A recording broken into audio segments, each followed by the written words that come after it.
And whenever you're analyzing what LinkedIn are likely to do or the reasons why they have done something, always think, how does this enhance them selling more recruiter products? Just comment, right? Easy.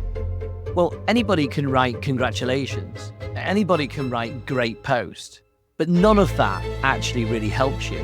Proper commenting, actually saying something that adds value, is not easy, but that's where the real value is. Welcome to the HRIS Careers Podcast with your host, Troy Wallace, a podcast for human resources information systems professionals to help you elevate your HRIS career. We always say no one gets into HRIS on purpose, but it sure is interesting to find out how they did. We interview your HRIS peers to find out how they got tricked into the industry and what lessons and tools they use to progress their careers along the way. We discuss industry trends, AI, and even talk candidly about all the most popular HRIS platforms. Just think of it as the closest bar just outside the entrance of your favorite HR technology conference. Now you get it. Welcome in. Welcome to the HRIS Careers Podcast, recording as always live from the beautiful studios in downtown Omaha, Nebraska. We're going to call this the winter weather, winter sweater, a little bit of a beard episode. We're trying to keep warm here in Omaha as the temperatures turn much, much more frigid. Our guest today is Mark Williams, and he'll help us warm it up with his hot LinkedIn tips. Oh, that's cheesy. Mark Williams is an expert in everything LinkedIn. He got started more in the recruiting space, but now he is a go-to resource and has the very informative podcast Informed that covers everything soup to nuts with LinkedIn, whether you are job seeking, whether you're recruiting, whether you are marketing using LinkedIn. It is a must listen to stay informed on new functionality that they're rolling out, best ways to use things. I learned a ton during this podcast. Mark drops so many tips in this podcast about how to use LinkedIn better, but some other things you will not want to miss is we have our first blooper. I was going to put it in, but just last minute I decided to append it to the end. You'll have to go past the bumper music at the end and, just listen or watch if you're on YouTube. Other things that he shares is the one thing that you must do to optimize your profile to be found. It's something that I did immediately after I got off the call with him. Also, why Mark received a cease-and-desist letter from LinkedIn lawyers that just happened to be located here in my town of Omaha, Nebraska. And of course, you always want to hit the lightning round. Again, our thanks to Mark Williams. Really appreciative that he was willing to come on the podcast. He definitely has a much larger podcast audience-wise than we do, so definitely appreciated.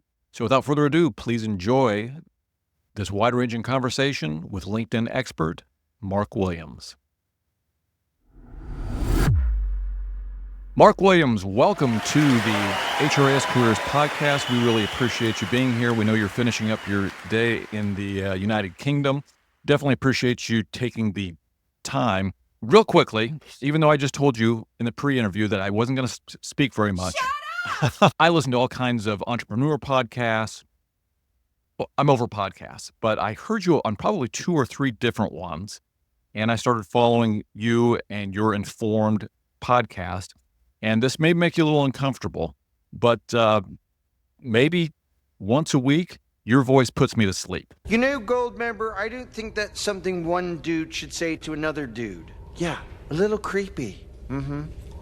Now, this is in the best possible way, because the way you do your podcast, number one, it's very even-keeled. You do have a great radio voice, and your bumper music is not jarring. So it meets all my criteria for listening, and then absorb what I can through the night, and then I have to re-listen to it in the morning. I've done your introduction already in the intro. Can you just give us a little overview of what you've built on LinkedIn, your coaching, and what your Informed podcast covers? Yeah, sure. Well, thank you for having me on the show. It's great to be here and a chance to talk to you and your audience. I have been involved in encouraging people and helping people with LinkedIn for quite a long time, since 2008. And I sort of got into LinkedIn training very early on and sort of decided to back that horse. You know, if you think about it, 2008, there was certainly no guarantee that LinkedIn was going to be what it is today. But it appealed to me. And because I had a background in recruitment, I had used it, and certainly a lot of people that were working with me and for me at the time were using it as well. So I was reasonably comfortable with it as a tool, and realized that just nobody or hardly anybody out there really had any understanding of what it could do.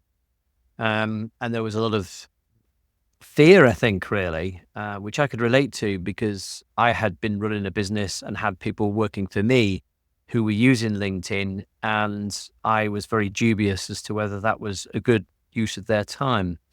And that was just down to my ignorance. And so I realized that there'd be a lot of people like me out there running businesses, having people working for them, who were using this new tool, and potentially wasting a lot of time with it. And so that's how I kind of got into the whole LinkedIn training and coaching thing. It's very early days, really. I mean, LinkedIn started in 2003.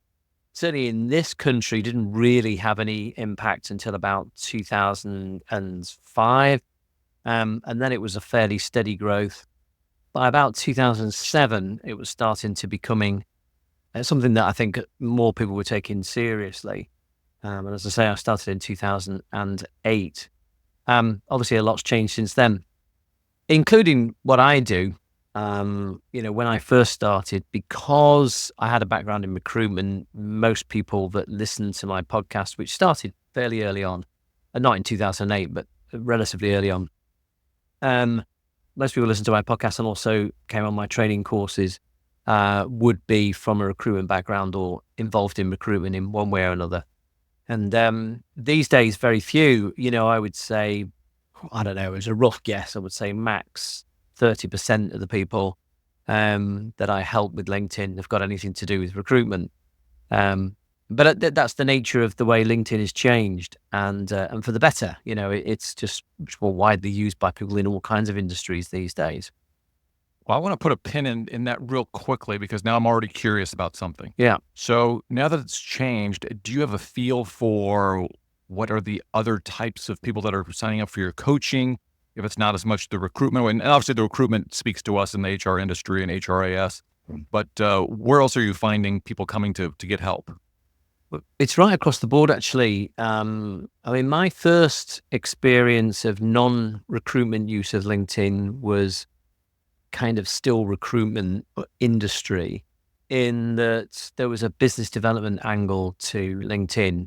And I remember when I first started using it, before I was training with LinkedIn, before I was helping people with LinkedIn, one of the things that struck me about LinkedIn was that, I'd been in business many years at that point. I'd been in that industry probably about 15 years at that stage. And I had built a network of contacts, as most people that have been in any kind of sales industry would have done over a period of time. Contacts, relationships, and those relationships were highly valuable to me. I'd invested a lot of time and energy in those relationships. And those relationships I would leverage, really, able to, ask for people's help, ask for introductions, et cetera, et cetera.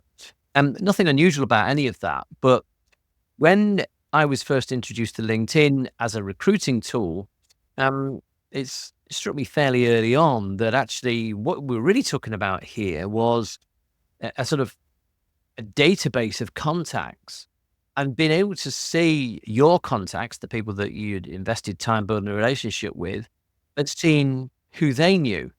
And just that very small feature alone just kind of was a big wow factor for me, And so it struck me that you could really accelerate your ability to leverage those relationships by seeing who other people knew and were connected with.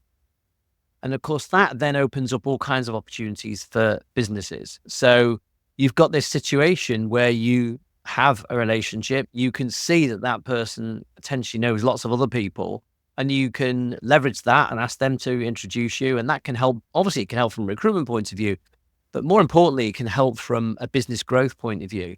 And that might be supplier, that might be a new customer, all kinds of things that can come through those relationships, and always have done. I mean, there's nothing new in that. other than what LinkedIn did is it brought it online and made it possible to do that through the internet, which was new, back in 2008 or earlier than that, 2007, I would say for me. That was a new thing. And so all kinds of businesses benefit from that. So I work with, from massive organizations, big blue chip organizations, right down to owner managed businesses, all understanding that their success as an individual and as a business is going to be down to how they build relationships and how they can leverage those relationships online through LinkedIn. So all kinds of different outcomes can come from that. To me, the magic of business has always been about people. It's always been about people and the relationships that they build. And all we're really doing with LinkedIn is kind of giving a superpower to that, really, by being able to do it at scale with much more people that we have access to. So obviously that has an effect on all kinds of different businesses. So I'm going to point out two things. I'm interested to get your opinion on one of my big pet peeves. But I'm going to start with number one, a little lighter. Number one, if you go over to the YouTube channel, you can see what Mark Williams set up, and you can see what it looks to have a really good setup for YouTube. And then you can juxtapose that with what you see in my screen, which I look like a hostage right now. So good example of YouTube presence on Mark Williams. You can see the opposite going over to YouTube, and you can see the difference there. I just was noticing that as I was watching. All right. So what I really want to get into is my pet peeve on LinkedIn. So at some point, it changed where I was at a conference, the HR technology conference a couple weeks ago, and I said, oh, hey, I met somebody, and it's like, hey, you're connected to my cousin. And he's like, oh, I don't know who he is. Like, I don't remember meeting him. I don't remember connecting. Yeah. For almost the first 5 to 10 years, I would not accept a connection unless I had actually worked with them or really had a relationship with them. And I feel like now it's getting more and more transactional, people just trying to get followers. What's your opinion or what's your feeling on that? Yeah, I look at it completely differently to that. I would say my experience is almost the absolute opposite of that. So I would say in the early days of LinkedIn, most people just added connections without any thought. And in many respects, it was the right thing to do. If you wanted to, and this is still true today, but it doesn't count in the way that it used to. But if you wanted to have visibility of the right people on LinkedIn, so if you're trying to find the right people, that could be, of course, people that you want to recruit, or it could be people that you want to do business with. If you wanted to find them on LinkedIn through keyword searching, you had to have an extensive network. And so you would literally connect with as many people as you could, frankly, in the early days. And that's why a lot of people built up to kind of the maximum 30,000 connections, and used to see these people called lions. They'd put their name and lion after it, and right, which stands for an LinkedIn open networker. And they were basically signaling, look, if you ask me to connect, I'll say yes, right? Because I just want to build a big network, so I have great visibility. And that was really the way LinkedIn was used by most people that were, active users of LinkedIn, would just connect en masse. And as I say, there were good reasons for doing it. It did give you a level of visibility that you needed. What you have to remember is that LinkedIn in those days was not mainstream. So there weren't, in any typical industry or target audience, only a small percentage of those people would be on LinkedIn. So your ability to be able to find them through keyword searching was quite limited, unless you connected with lots of people. And then you had the opportunity to find the people that you wanted to find. You fast forward to today, LinkedIn's completely mainstream, so everyone's on it. So you absolutely don't need to do that. You don't need to connect to lots of people. And in fact, you should really only be connecting to highly relevant people. Now, from day one, LinkedIn have always said that was their vision of what you should do. Back in the day, they used to actually say to you, only connect with people that you know and trust, which I always thought was a bit over the top, and probably still is today. What's the point in just connecting to people that you know and trust? The point of networking is you want to connect to people that you don't know, right? Because you're trying to get to know them. But that said, These days, a connection strategy would be the advisable way to go, would be to keep it very, very relevant, because because everyone's on LinkedIn, you absolutely don't need an extensive network to be seen by the right kind of people, right? That's relatively easy to build visibility today. Back in the day, it was completely opposite. So it's almost the reverse of what you described there. It used to be that you connect with everyone. Now you shouldn't. Maybe an explanation for what you're talking about is, and this kind of, makes me shiver every time I hear someone say this, but often, certainly with the younger generation, if I'm delivering a course or something and I'm talking to them about building a network and connecting, they use this term adding, right? And the term add, he added me or she added me, I've added them, that term is a Facebook term. That's kind of, and that's how people traditionally use Facebook. They just add people. Oh, I'm just adding loads of people, And then this, again, early days of Facebook, that's how people used Facebook. I think, again, these days, people are a lot more private and think about, well, I don't want everybody to be my friend. Yes. And so again, that's sort of reversed as well. But a lot of those people, and maybe what you're referring to is there was a time, right, I'm trying to put a date on it now, maybe 2010, 2011, something like that. Maybe I'm wrong there, but where a lot of people migrated from Facebook to LinkedIn. It doesn't mean they left Facebook. It's just that, certainly from a business point of view, they realized that Facebook was basically an advertising channel only, and that there'd really be no other way of using it other than advertising. And so they came to LinkedIn from a business perspective, realizing that this was a place where you could actually do business rather than just advertising what you do. And with them came that kind of adding people attitude, perhaps. And so maybe that's what you're referring to, that change maybe occurred around that time. There were some good elements to that change as well, because that new cohort of LinkedIn users that came around that time also brought with them a background in social media that we'd not seen before in LinkedIn. So LinkedIn had traditionally been like a social media site that wasn't really social media. Your typical LinkedIn user. I remember once, this was actually at a conference, this actually happened. I heard these two guys talking near to me at a conference, and they were talking about how they absolutely detested social media. Can't stand it because of this, and people tell you, pictures of their pets and what they've had for breakfast and all this kind of stuff, And then one of them goes, yeah, I totally agree with you. And they were basically, they weren't having an argument. They were quite the opposite. They were enjoying each other's views, both as negative as each other. And then at the end of that conversation, one of them said, oh, look, I need to go. It's been really nice meeting you anyway. And got out a business card to swap with him. And the other guy said, are you on LinkedIn? And the guy went, oh yeah, I'm on LinkedIn. Hold on a second. You've just spent the last 10 minutes absolutely ripping into social media. And here you are swapping your LinkedIn profile.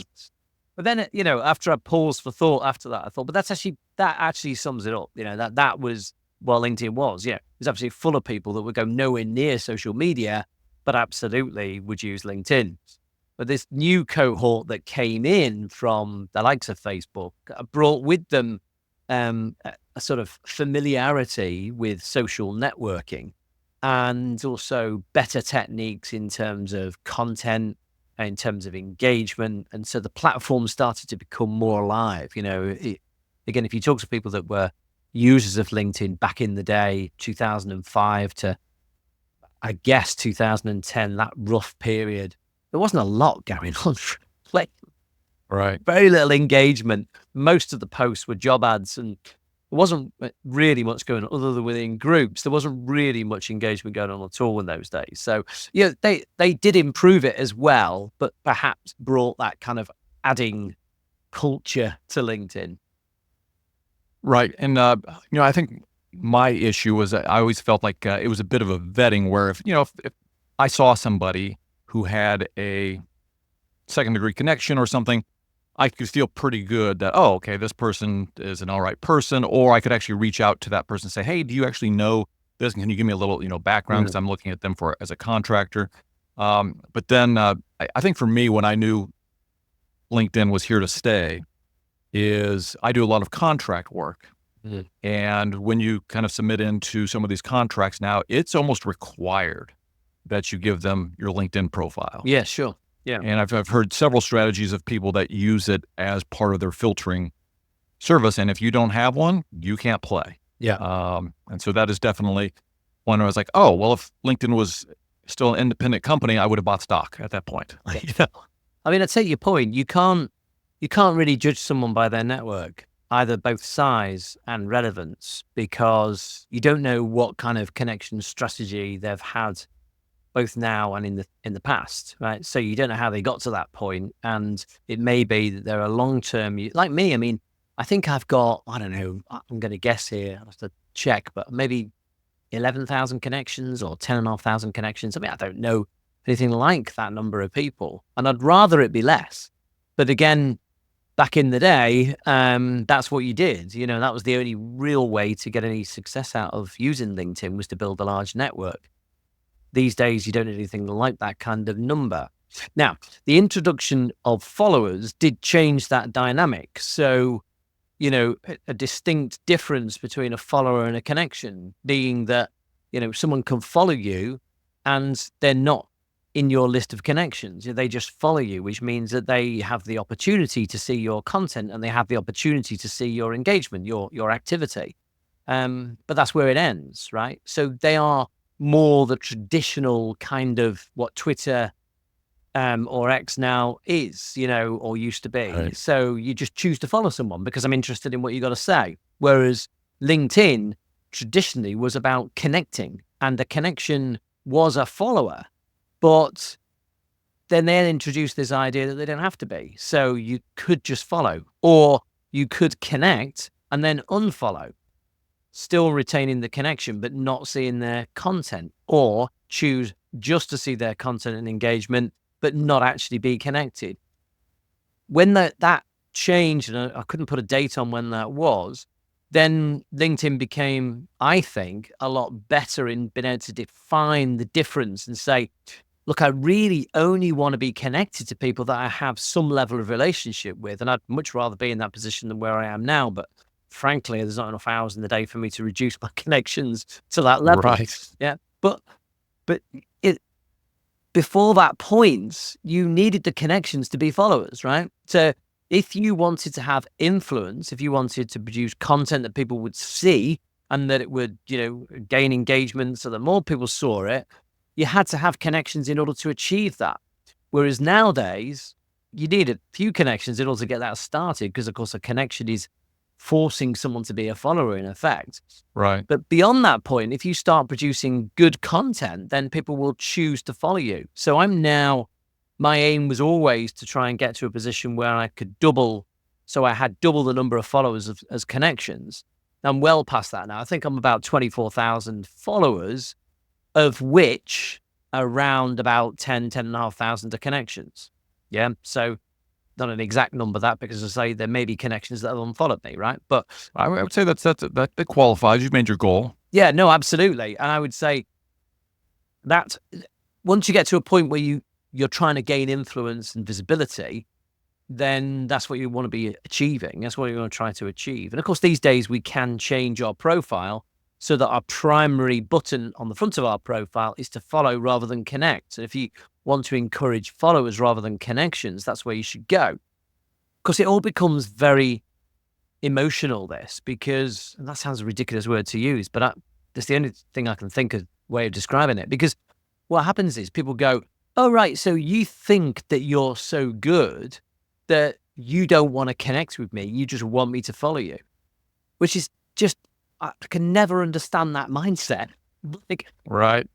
No, what I'm saying is that connections become useful as a connection when you don't have many of them, because these are people that you actually really do know. And so, of course, I want to encourage people to follow me and not connect with me, because the reason that they're connecting with me is largely they just want to see my content. They don't necessarily want to build a relationship with me. And relationships, by the way, have to be driven by both sides. You know, you can't just say, I want a relationship with you. Well, what happens if I don't want a relationship with you back? I mean, relationships are a two-way thing, right? So a connection is a definition of that, where you go, hey, would you like to connect with me, Troy? Yes, Mark, I do want to connect with you. So you send me an invite and I'll accept it. And we're now connected. Now we have the opportunity to build on that and build a relationship. Oh, and by the way, along with that, I'm also a follower. So I get to see your content as well, right? Oh, absolutely. And so if anybody out there has ever defriended somebody on Facebook, it can cause waves in the real world as it goes through. So I understand, it's very difficult to clean up your connections list, but I would agree with you, and maybe you can, with your influence, can get LinkedIn to do something like that, right? Let's make everybody reconnect, right? And the only way you can reconnect is through a validated phone call, to that person, and now they can continue to be a connection. Because I do prefer having this connection and follower be distinct. Yeah, I mean, to be fair, Reid Hoffman, the founder of LinkedIn, or co-founder, because of course nobody's just a founder, but he was the main guy behind LinkedIn to start with. That was his vision. To be fair to him, that's how he said it should be. But unfortunately, when a network is in its infancy, it doesn't work. You just don't have the opportunity for the visibility. So everybody abused it and just went for big numbers. It's only now that everyone's on it. The theory of a connection being a relationship and a follower not only works when you have pretty much everyone on the network. Yeah, it just doesn't work. It didn't work in the early days of LinkedIn to take that strategy on board. It was a misunderstanding of how people would use the platform. So LinkedIn would constantly advise us, we only want you to connect with people that you know and trust. And we'd constantly push back and go, I ain't doing that because that's not in my benefit. Right? I need to connect to lots of people.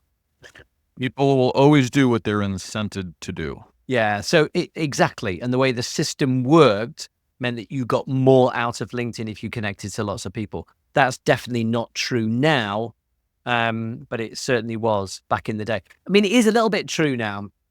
There's someone you may have heard of called Brenda Miller. She's a LinkedIn trainer in the US, and she I don't know if she still does it actually, because I opted to be removed from it. But she used to build this like a league table of LinkedIn trainers across the world, and she would rank them by their follower growth, right? And I was dead against this because I was like, so what you're saying is that as LinkedIn trainers that should be putting out best practice, it should be showing people how to use this platform.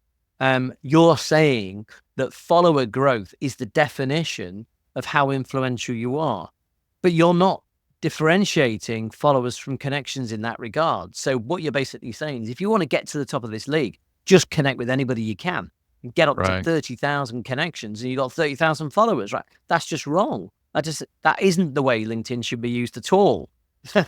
So, I said, look, I don't want to be part of this.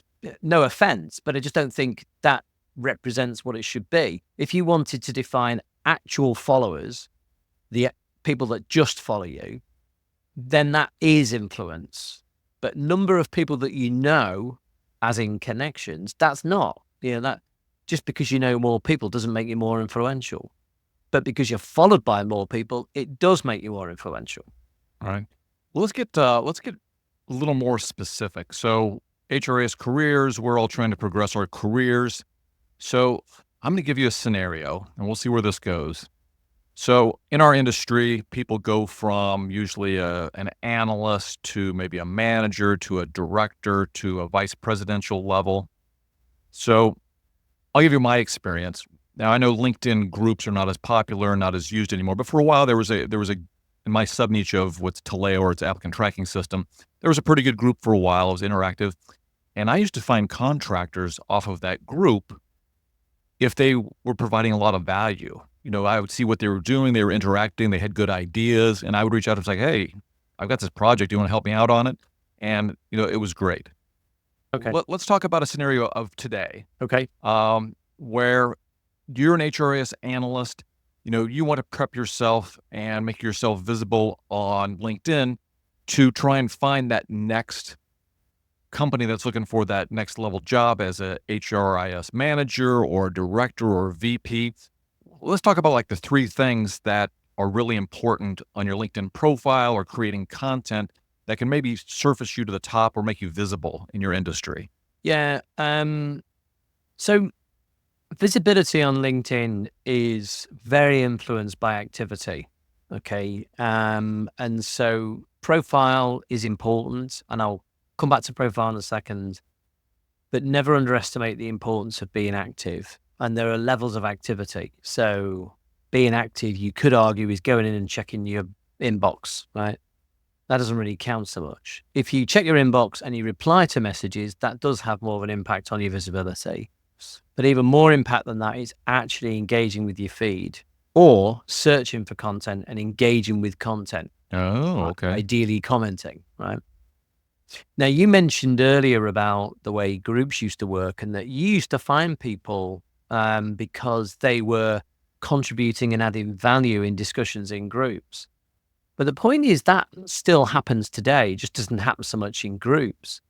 But so let's imagine that there is a post that somebody has posted about, I don't know, whatever, ATS, right? Maybe a related subject, something that people find important within that area, okay?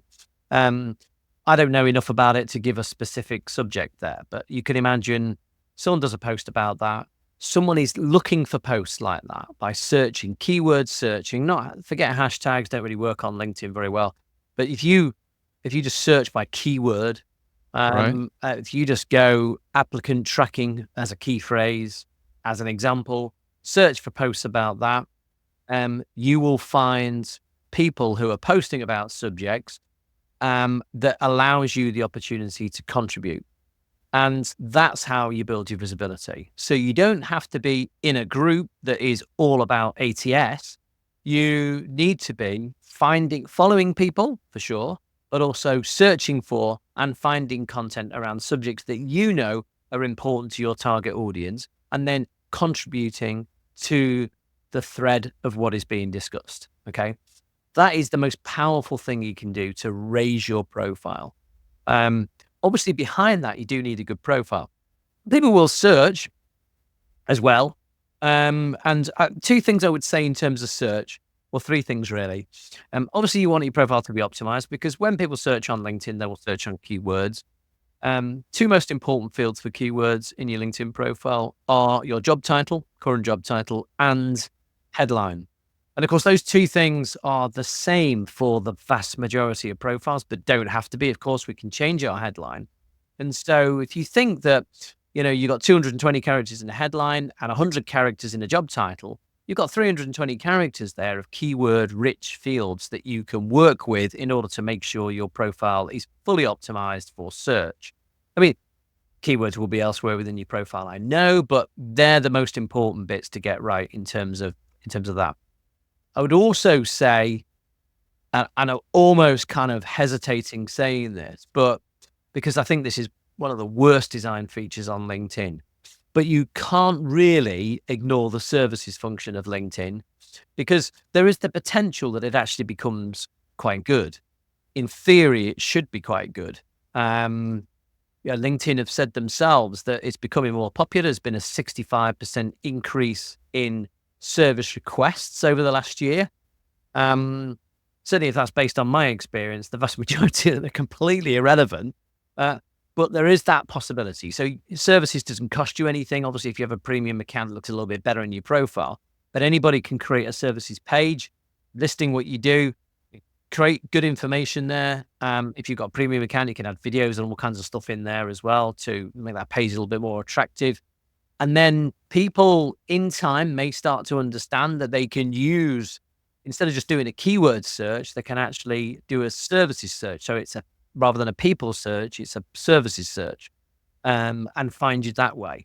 So they're 3 things I'll do in a profile: optimize through the job title and the headline, and then make sure that you create a services page so that people, if they were to do a services search or even go to the services marketplace, that they can find you that way, right?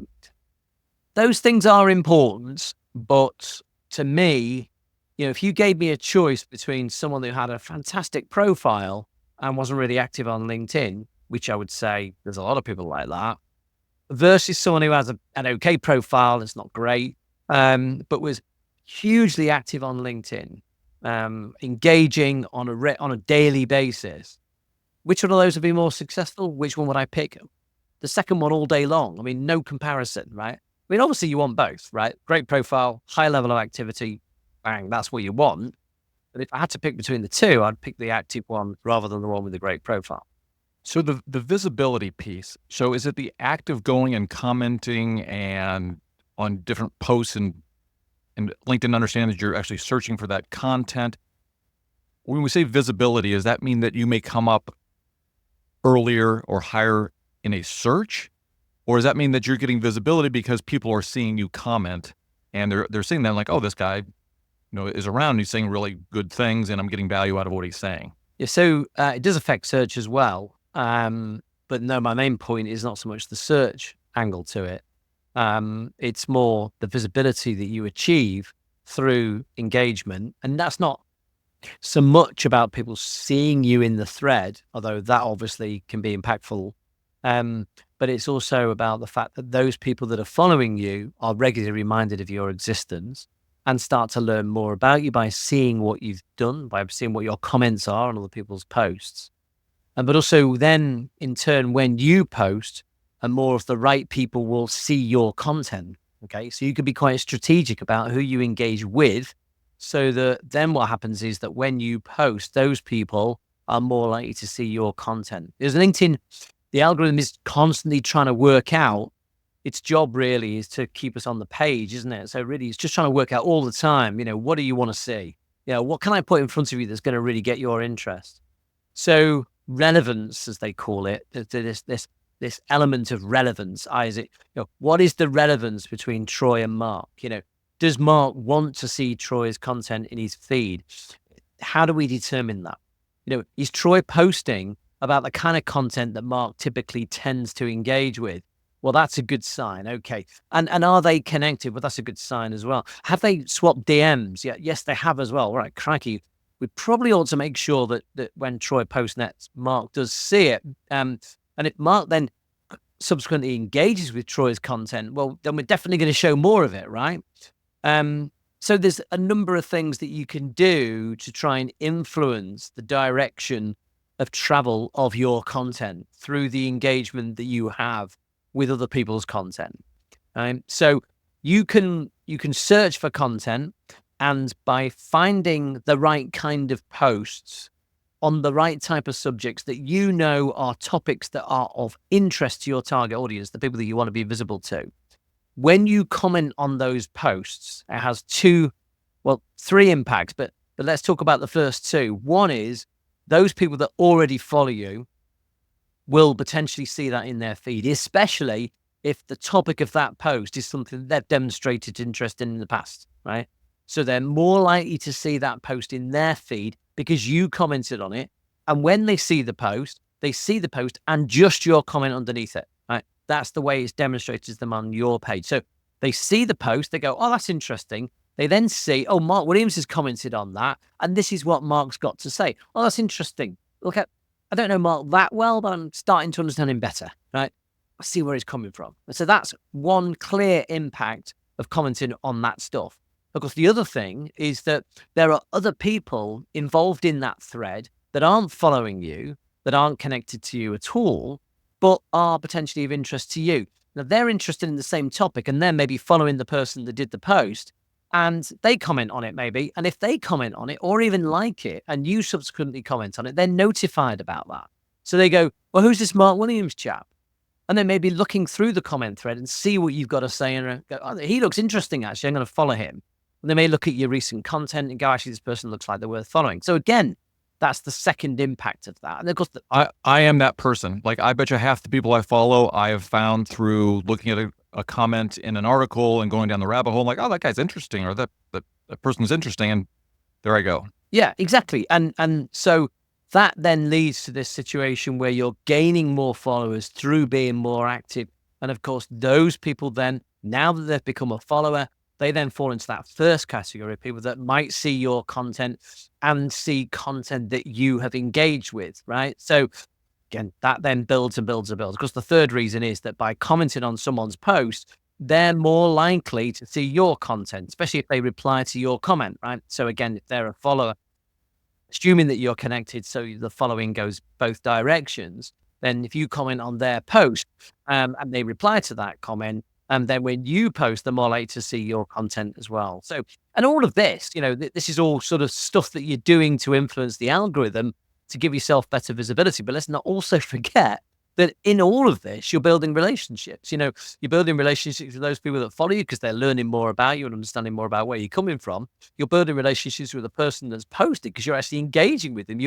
They're posting something and you're commenting on that and they're replying to that. And we're getting somewhere here. We're actually starting to break down the barriers of not really knowing each other, but starting to understand a bit more about each other, gradually building trust over time. And going right back to what I said right at the start, business is all about people, right? It's all about relationships. And so through that level of activity, that's what you're managing to achieve. It just amazes me that people sit in the background and go, well, LinkedIn's not really doing much for me, which is a bit like going to a networking event, an in-person networking event, and sitting in the corner and talking to nobody and then leaving at the end of it and saying, well, that wasn't very good, was it? Right. Well, of course it was, and you didn't talk to anyone. As you're talking, and I've listened to your podcast, and I've known of you for at least a year, maybe longer. And my mind is just racing with, oh, geez, I want to know about this, and I want to know about that, because you're surfacing things that I just really didn't think about. Let's do this, and this is going to be a first in the HRIS careers. Is I'm going to try and share my screen. Can we get real tactical on something on the profile real quick? And if this goes south on us, we can always edit it out. I've never tried to share my screen on this platform. Let's give it a shot. If this works, I'll be amazed. So can you see my LinkedIn profile? I can see it, yeah. Look at that. So if you want to go over to YouTube, you can follow along. So I'm here, right? It's my profile. And you talked about the importance of, I'll call it the summary, and then your actual job title. So that's the headline, the bit that you're... That's the headline, okay. Now, yeah. And then where would the job title be? Is that the first job title in your... Yeah. What your current job is? Go down, go right down to the experience, where you've got consultant. So this is doing nothing for me in findability. Not really. I mean, consultant. Might be someone searches on the word consultant, but you've got 100 characters in there. You can add to consultant a load of keywords that describe what you're a consultant of and for. So... just right there, I know. I mean, I'm biased because I love my own podcast. I love what I learn on it and the people I talk to. But that right there is a piece of gold. So for people out there, if you're making the same mistake that I obviously am, that's not a searchable title whatsoever. It's gold, Jerry. Gold! So I will definitely go in and change that. And just all right. Put some substance behind this for you, Troy. We got to remember with LinkedIn is that they, as a business, make most of their money from selling recruiter, right? That's their number one product. Obviously, the whole database of LinkedIn profiles needs to be designed for recruiters finding you, okay? And what do recruiters do when they're searching? They search on job titles. That's a key focus, right? They're always interested in job titles. So they are, they're optimizing that field because it works in their interests. And whenever you're analyzing what LinkedIn are likely to do or the reasons why they have done something, always think, how does this enhance them selling more recruiter products? Because that is always the number one driver in that business. Right. So we call that tip number one is if you're out there to get more visibility, is you need to be out there searching for content, making comments, being valuable in those communities. We call that tip number one. Yeah. Activity, number one thing you can do on LinkedIn. If you were just literally starting out tomorrow, and a lot of people do this and they go, right, so, because they've come from other social media and so they're thinking about posting.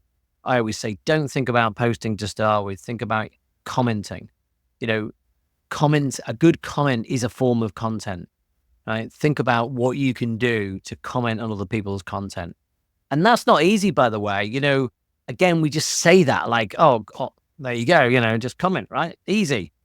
Well, anybody can write congratulations. Anybody can write great post, but none of that actually really helps you. It doesn't even help you in terms of the algorithm, because if it's a short comment, the algorithm will pretty much ignore it anyway. Or it's like liking a post, it has very little impact. But proper commenting, actually saying something that adds value, is not easy, but that's where the real value is, right? And all the things that I've discussed, obviously. So how do you do that? Well, I mean, there's lots of different techniques that come into play here. But number one, I think, is that you've got to be into what you do. The whole point here is that you were talking before about, finding people who are adding contributions in groups. And what I'm saying is that happens in the feed now. But you were right. And you probably found good people by doing that because you were interested in their contribution and you were judging them by their contribution. Rightly so, right? Because there's some substance in what they're saying and you're thinking this person knows what they're talking about, right? And that's why it's important. That's why we should. So, no fakes here. You've got to know what you're talking about. You've got to be into it and understand it. Now, not everybody's going to start with that. Some people will know about 20% of what they should know because they're new and they're starting out and they're trying to get going. But there's always a way around things. And the best way of looking at this is, again, if you were like a junior person in an industry and you've been in the industry for 6 months, a year or whatever, and you knew that most people that you work with and most people that you come across are more experienced than you. So you feel like the baby in the room all the time, right? And if you were forced to go to a networking event, you'd be intimidated by that because virtually everybody you speak to just seems to know so much more than you do, right? Don't try and pretend to know when you don't know because you're going to get found out very quickly. Just ask good questions. Just show real, genuine curiosity. Look, an eager student is something that people really enjoy communicating with. If you imagine, again, let's think away from online, and think offline. We got a group of 5 people stood around in a circle. One of them is a trainee, hasn't got a clue really, but they're eager. And the other 4 are really experienced. They love to show their knowledge. And this trainee is dominating the conversation by going, so tell me more about that. I'm really interested in, oh, that's interesting. Now, what I don't understand about that is this. And, as the more experienced people start getting involved in this conversation, I'm sure you, like me, can relate to this. You go, well, I really want to help this person, number one. And I'm really enjoying being able to demonstrate my knowledge. Now, there's 5 people there, right? One of which is a trainee. The other 3 around in that little circle that you're talking to, potentially through the things that you say might be influenced, right? Now, let's take that onto LinkedIn. There are potentially tens of thousands of people that can see you demonstrating your knowledge. So you're not telling me that's not a great opportunity for those experienced people, but the person that facilitates it is the trainee who's asking the good questions, right? So don't ever allow someone, and I hear it all the time and I get very irritated, but I get quite enthusiastic about it and passionate about it in that, when they say, I've got nothing to say, you don't have to say anything. You just need to ask good questions and be prepared to learn. Show a genuine interest and allow those experienced people around you on LinkedIn to demonstrate their knowledge and make sure you learn from it. And as you learn from it, you start to have more influence, more visibility, and now you're starting to get somewhere. So obviously your role changes in this LinkedIn community as you gain more and more experience. But that starting point is really critical. And the vast majority of people hold back because they don't want to look silly. There's this thing of, I'm going to look silly if I start getting involved. These people don't know what they're talking about. They need you to facilitate the opportunity for them to answer your question. Otherwise, what are they doing? They're just either promoting. Nobody wants to see someone on LinkedIn that constantly promotes. We hate it. Someone who uses the comment thread to say about, well, I do this and I do this and this is what you should do. Nobody wants to see that because they see it as promotional.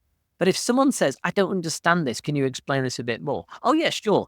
And now that entitles them to talk about what they know, right? Without being promotional. So you, as the inexperienced person in the room, are the one that facilitates that. And that's your role to play. And you should play it enthusiastically and use that opportunity to learn and grow. No, that's fantastic. I think in real life, the times I've had really good interactions where I've maybe had an intern in the office and the one that's actually asked questions, I would have ran through walls for the person to get them a job or two because they just were generally interested. and you want to reward people that are curious. And experience tells us they're the people that end up doing really well. That's a real sign of quality. That curiosity to want to know is a real sign of intelligence. And so that, we're drawn to them, but also, as I say on LinkedIn, they just give us the opportunity to demonstrate our knowledge, which is fantastic. Excellent. Well, I want to give you the opportunity to demonstrate more of your knowledge. So I know we're getting close to the hour and we've got to get you out of here. We do something called the lightning round. Now we're going to do an abbreviated version today. So I'll ask the questions rapidly. Your answers do not have to be so, although I know we only have about 6 or 7 minutes left. So we're going to go. I put some fake time on the imaginary clock. And here we go. 1. If you could add one LinkedIn kind of superpower or feature, what do you think it's missing? What would you create? A facility to say which books you've read and review them. Oh. Which it used to have, by the way. And they removed it. Goodness knows why. But in business, I don't know about you, anytime I've ever stood up in front of an audience and said, and quoted a book, people always go, sorry, can I just stop you? What was that book again? People are fascinated by what books have influenced you, particularly in business. And the opportunities around that are massive. It used to be called Amazon Reading List, by the way. It was the old feature on LinkedIn. And it's a bit like Goodreads, but for business books, right? You imagine a scenario where you've read a book and you review it, and it's the same book as a client that you wanted to do business with has also read, and now you've got something in common, and that's a real icebreaker, and you can really start working on something together. There's all kinds of opportunities. It makes no sense to me whatsoever why that shouldn't be a part of LinkedIn. It was a valuable part of LinkedIn when it existed. Why they got rid of it, I do not know. And so I would bring that back. I like it. And Mark, we're both entrepreneurs. Maybe we don't need LinkedIn for this. Right? Yeah, but you could say that. Of course, we don't have the hundreds of millions of users. Yeah, individual sites that do that exist, but part of LinkedIn would just make it so much more valuable, Right. That's great. All right, let's go move to number 2. What is the quirkiest, strangest thing maybe that caught your attention LinkedIn headline that someone's used that you've seen? Yeah, I'm glad you gave me some prior notice of this question because it's not the kind of one you just necessarily come off at the top of your head with. But there's a guy who years ago put in his headline, "Don't hate me because I'm better than you." His headline. Yeah. It's been copied lots of times now, but I remember that originally. But the one that I like most is, I don't think this exists anymore. I don't think you can find her anymore. But it was something like, and I might not be quoting this exactly, because I did try and look it up, but I don't think it's there anymore. I've seen myself in the mirror, so you don't have to DM me to tell me how pretty I am. Mm-hmm. Nice. No, a variation. But what I like about that is it's sort of, unfortunately, because LinkedIn's, a multinational network, you get different cultures who, have different attitudes towards women. And so a lot of females will relate to this. They just get DMs, totally inappropriate DMs all the time, and it can be quite frustrating. So I like the fact that she's just kind of preempting that and saying, you don't need to. I'm not sure it probably works. She probably would get a lot of DMs from. You get some attention for sure.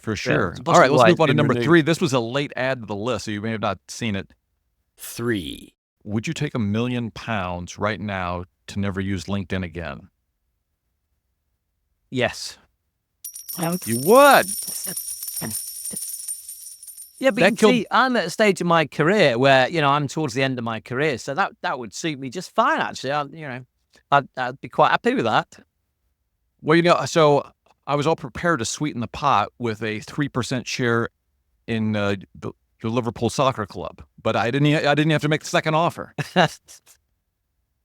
Yeah, no, I'd snap your hand off for that one without a doubt. But, if you'd asked me that at the beginning of my career, maybe not. £1 million is a lot of money, but maybe not. But certainly now I definitely would if I'm given an honest answer, for sure. Oh, I'd be gone too. I would definitely be gone. Never look back, and I don't know, I'd go someplace. Keep coaching basketball. We don't know. All right, so I want to get you out. I got one more selfish question. Yeah. 4. So the difference between interacting as your, and this is probably not applicable to everybody, but it's applicable to growing the podcast for sure. Interacting with a page profile rather than your personal profile. Yeah. Stupid, not useful. Yeah. Can a page create the same sort of following? And Yeah, I'm not a fan. I just, I'm not a big fan of pages full stop, and I'm particularly not a fan of commenting as a page. I just think it's anonymous commenting. I don't understand why anybody would do it. Anytime I ever get a comment on one of my posts from ABC PLC, I just think, well, who is that? I don't know who you are, right? So to me, business is about people. Personal brands are really important. LinkedIn is all about personal branding. It's all about building visibility as an individual on behalf of the company for sure. And there's no harm in the company brand and the individual brand working in tandem in order to gain the most benefit. But for me, business is about people. So keep it personal, make it about you. When you comment on something, then you're building a relationship in the ways that I've discussed before. When you do it as a brand, I just don't think it has the same impact at all. And what are you going to get from it? You know, it's not going to help your content from your company page reach more people or anything. You know, all the things that I talked about before are all based on the way the algorithm works around people, not around pages. right. All right. Well, we'll finish up the lightning round right there. Number one, I'm a big fan of the Inform podcast. So that's one thing I want to point out. I listen to it regularly, and it's just, I'm getting information like I got today in this podcast, things I just simply didn't know about the platform. So where else can people find you, Mark? Well, there's a website called LinkedIn.com. You can probably find me there. All right. I mean, that actually is my main thing, really. There's LinkedIn as the podcast, and that's it these days. I just keep it to those two things. So I don't bother with the website anymore. I used to, but I don't bother with that anymore. I don't need to build an audience on my own platform anymore. So LinkedIn, you'll find me. LinkedIn.com/in/Mr. LinkedIn. That's how you'll find me there. And then obviously the Inform podcast. Great. We'll put everything in the show notes. There's not a lot of links to reach Mark. You can get them over on LinkedIn. One thing we missed out on, and maybe I'll link to it in the show notes, is didn't you have a little bit of a copyright spat with LinkedIn with one of your... Sort of, yeah. And they, over the years, they've had various times when they go on about their trademark. And I think it was, when was it? Probably 18 months ago or so. The podcast used to be called LinkedIn Informed. And you could argue that LinkedIn Informed is not using the LinkedIn trademark because it was linked informed. Right. But so sort of play on words, right? But you could argue it. But what they basically did is the lawyers that they appointed to, approach people like me with a cease and desist. It was very clear it wasn't a legal threat so much as it was, we'll just take your account away if you don't comply. So now, so now the cobwebs are clearing. So I remember, now I've heard this on another podcast, and didn't you say that the letter you got from the lawyer originated in my hometown of Omaha, Nebraska? It was from Omaha, yeah. Yes, they had a facility here, and I wonder if they're doing their legal work out of that facility. Yeah. Used to be where the help center was based. I don't know whether it still is, but it may well be that the head of the general counsel, their internal counsel, I think might be based there. I don't know, but that's where the law firm that they use is based. Yeah. Yes, lawyers are less expensive here in the middle of the country than they are in New York City. So, yeah. Hey, Mark, we really appreciate you being on the podcast. Again, we'll have everything linked in the show notes. Check it out on YouTube as well. We certainly appreciate any follows or reviews. Again, Mark, this was great. Thank you very much. Pleasure. I really enjoyed it. Here we go.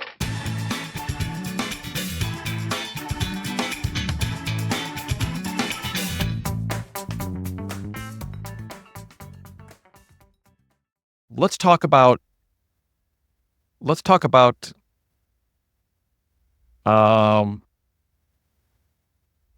cut this, Mark, but somebody decided to come down to my bathroom and flush the toilet. I just maybe we'll leave that in. Brilliant. I can hear it this end. Yeah, there we go. Oh boy.